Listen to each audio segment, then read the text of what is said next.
Hindi po sasapat yung kabutihan natin. Dahil po ang dami nating kasalanan. Pagising pa lang, nakakatamad na minsan.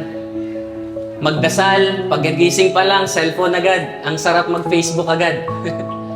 Ang dami po nating kasalanan sa isip, sa salita, sa gawa. Meron pa pong hindi natin alam at alam natin. Kaya ang sabi po, ang kabayaran ng kasalanan ay kamatayan.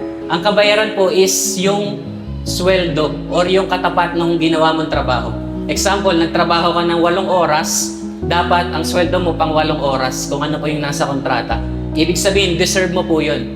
So, ang kabayaran daw po ng kasalanan ay kamatayan. Ang una pong kamatayan ay physical. So, namamatayan po tayo pong lahat ay may hangganan. Ang pangalawa pong kamatayan, meron po tayong kamatayang spiritual. Napakahalaga po na hindi lang tayo naghahanda sa ating physical, kundi sa ating spiritual, kung saan tayo pupunta. Ang napakaganda pong balita is may pero. Pero, ang kaloob. Dito na po papasok yung ano po ang regalo.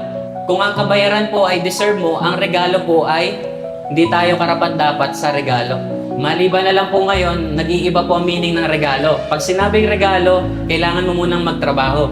Regalo nga. Ibig sabihin, hindi mo pagtatrabahuhan. Yung regalo ng Diyos ay buhay na walang hanggan sa pamamagitan ni Kristo.